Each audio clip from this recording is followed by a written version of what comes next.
Good morning and welcome to the 445 Productive Through Joy Show with your host and your boy, Dr. Michael Datcher. The show airs each weekday morning, hella early, ooh-wee, at 4:45 a.m. here on YouTube's Michael Datcher channel, then 4:45 p.m. on Facebook Live. Guys, today we are talking about evolving, as in evolving to one's highest self by evolving to a higher self as a step towards evolving to your highest self, and how that self-evolution is oftentimes tethered to self-discipline, and collectively, this process can really enhance your productivity and make you hella joyful. Man, that's a full service show. So thanks for being here. If you're new, you can go to productivethroughjoy.com. See about us. We speak to groups, schools, and organizations about being productive through joy. We have a series of great workshops, webinars. Check us out. Holla, and we'll holla back. If you're enjoying this show, please subscribe. Hit that subscribe button, bam, and hit the like button as well. Pound it, boom. Let me clear my throat. Allow me to say a few words about myself for those of you who are new. This is your host and your boy, Dr. Michael Datcher, author of the New York Times bestseller Raising Fences, author of the acclaimed historical novel Americus, author of the Pulitzer Prize nominated Animating Black and Brown Liberation, a Theory of American Literatures. I'm the board president of a wonderful nonprofit in LA's Crenshaw District called The World Stage. We have a big event, streaming event tomorrow, 7 o'clock Pacific Coast time. Jazz artists and poets stand united against racism. Major figures. Just go online to the website and see all the folks performing. I'll be, in fact, on that show, although I'm usually more behind the scenes. They called me out front for this one because we got people at 45 doing 45 at 45 degrees. I want to get too deep. Don't let me get too deep, but y'all know that which I speak. I'm rhyming. I'm not even trying. Dropping mad lyrics for you. Uh, what else? Oh, my educational background is UC Berkeley, Go Bears. As an undergrad, my master's from UCLA and my PhD in English literature from the University of California at Riverside. Guys, I'm an expert at being productive. I don't say that to brag or boast. I say it because people are oftentimes surprised to hear of this level of productivity given how crazy my own personal narrative is. I am the product of a young girl who was assaulted at age 16. As a result of that assault, gave birth to me at age 17 and subsequently gave me up for adoption to a single divorcee. So at the time, no biological father, no adopted father. Listen, difficult times for the young MD, as Cool Modi famously said. How you like me now? And if I can be this productive and be so through joy, I know many people can in their own way, in their own lane. So we thank you for being here. Thanks for representing with us by spending some of your time this morning with us. Let's dive into the topic. We're talking about evolving today. So point one is that I want to disabuse you of the notion that you cannot change or evolve. Although I will say, at least in my experience, that real change, real evolution is extremely challenging. That's been my experience. I mean, and I've changed a lot, so I know a lot about evolving and changing. It's been a challenge. It's not been a straight line. It's been a lot of zigging and zagging, a lot of 2 steps forward, 1 steps back. At times, 3 steps back, 1 step forward. To keep it real, but nonetheless, I have evolved, so I know the benefits. So I speak on this topic with a great deal of experience and surety. So many people think that they are stuck, and because they think they're stuck, and because, of course, other circumstances, they are stuck. But that does not have to be your life. That's point one. You can change. I'll say evolve, because you can also change in a way that's not productive. So I'm going to say evolve, meaning growing towards some heightened level of being. That's one.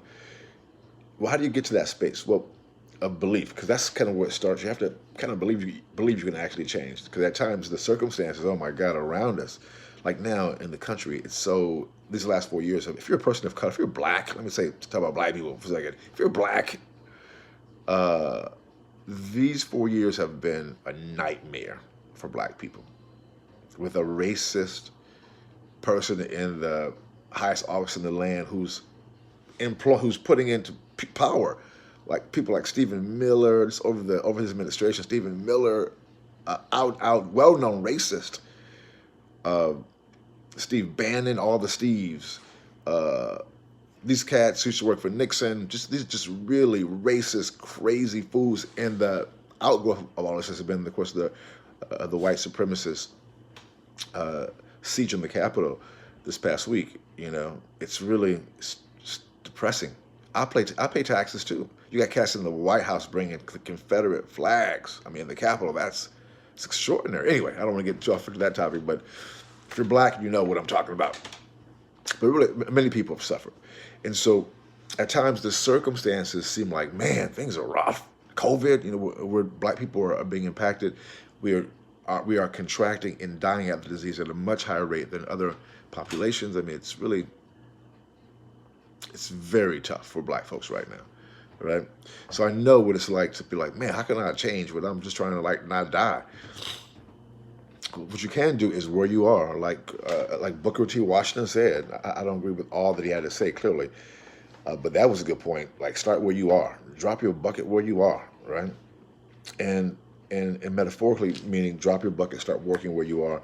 And what I would argue, if you know the show, is to start working on the inside first, because the inside is going to drive your outside.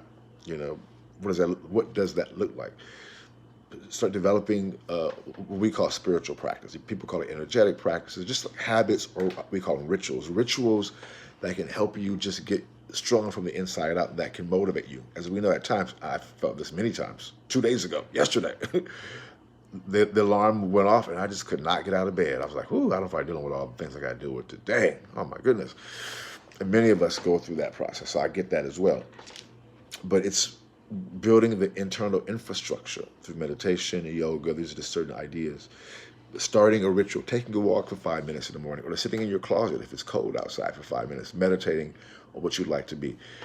And reach out to us. I'm just giving you the quick, short ideas, a couple quick, short ideas. We have a whole program for this, so reach out and we'll holler back. But yeah, you can engage in those behaviors, and that's how you empower yourself to be able to have the power to make the change. Because it does take power.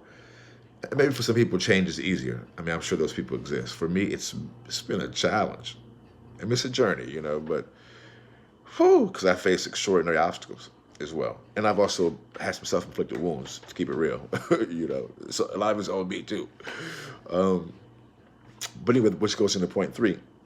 As you begin to make these changes and begin to have a desire to evolve and do the internal work, man, evolving, which can also be defined or understood as growing, changing, evolving, changing, growing.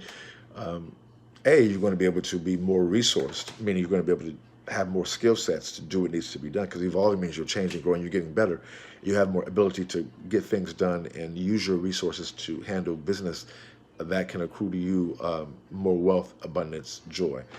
And joy will be one of the main benefits, which also makes you more productive. But because when you can look back, so I was born in June. So every year I look back at my revolution around the sun. People mark birthdays by revolutions around the sun. How many times you circle the sun. That's 1, 2, 3, however old you are. You know that we don't always think of birthdays as that way, but the earth is revolving around the sun. And when you get to the point, in my case, June 10th, when you get back to that point around the earth revolves and gets to that point when I was born, that's 1 year, 2 years on down the line. So in June, I like to look back on my revolution around the sun, what I've done in that revolution. At the midpoint, which for me happens to be, which is great for me, happens to be January. So I use New Year's Eve to do kind of a half-point check-in, right? How am I doing halfway through my revolution? So when people are having New Year's revolutions, hopefully resolutions, I'm thinking about, okay, I'm halfway to my journey. How am I doing right now? I mentioned that to say that when you can look back 6 months, as I do in January, or a whole year, and see change and growth, it's so exciting, because you're changing, you're growing, and you get a sense of hope. It creates hope.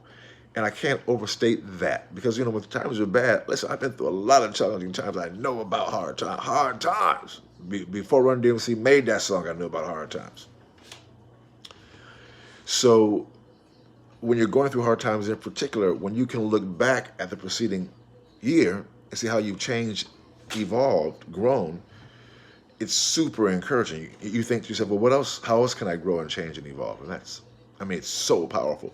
And that basic concept can really help you to get through difficult times. So boom goes the dynamite. Thanks for being here. We love and respect you here. We'll see you this afternoon on Friday, the last show of the week at 4:45 on Facebook Live. So until then, also go to theworldstage.org, theworldstage.org. Look for us, our live stream event Saturday the 16th.